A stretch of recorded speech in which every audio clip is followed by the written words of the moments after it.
So, Coach Ronnie Shields, how you feeling? How do you like Ontario or Rancho Cucamonga so far? I always like it up this way. You know, we come this way all the time, so it's a good place. A good place to visit, but you came for business. Absolutely. Edwin Rodriguez right here behind you. La Bomba, he's fighting Andre Ward. Coach, what's going through your mind right now? Oh, just can't wait to get this fight over with. Got another big fight coming up after this one. So. What's the next one? Erislan De Lauro and Austin Trout. Oh, it's huge. That's 3 big fights. You just had Chavez Jr. How's Brian Vera doing, by the way? Brian is doing great. I spoke with his manager today, matter of fact. Yeah. Maybe a rematch with Chavez Jr. next year?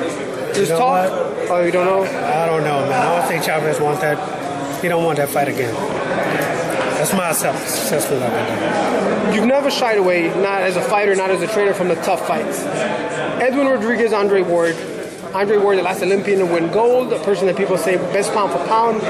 How do you tell your fighter not to pay attention to any of that and focus on the task? I don't. I want him to pay attention to it all. Why? You know, because it's motivation. It's motivation to let him know what he's about to get into. You know, we know this. We know Andre was a good fighter. We never said he wasn't a good fighter. But we feel Edwin is also a good fighter. And well, why not two of the best fighters out there to meet in the ring? You know, this is the best place for them to meet. That's why we love boxing. We want to see the best fight the best. We don't want to see mismatches. Absolutely, without a doubt. So you're ready to game plan? The training's all done. That's it. Training's all done. We're in the final preparations of it right now. So now it's just a waiting game. And speaking of Erislan De Lauro, how's he doing? Since he fought Vanes, the last of the head, you know. But he's doing great, you know. Remember, he fought Angola after that, so that's true. That was a big victory. He had a fight after that, so he's in great shape right now. You know, he's been training every day. He's sparring about 4 days a week now, and he's doing really good. And Coach, it's one thing, like, we all know Brian Vera.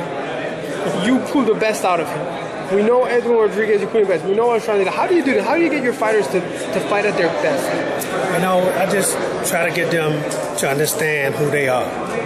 And once a fighter knows who he is, you know, nobody can, don't let another person define who you are. You have to do that yourself. And, you know, believe in yourself. Believe in that, you know, no matter who they put in front of you, that you can beat them. Train that way. But I never understand. How do I talk to a pro boxer who sometimes doubts himself, like doesn't believe, like he would turn down a fight because he doesn't believe he could beat it? Why would you ever turn anything down?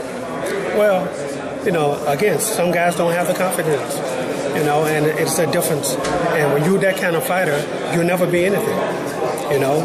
So, you know, and I only want to work with guys that want to be the best. You know, how you know you're going to be how you know you're not the best if you don't fight the best?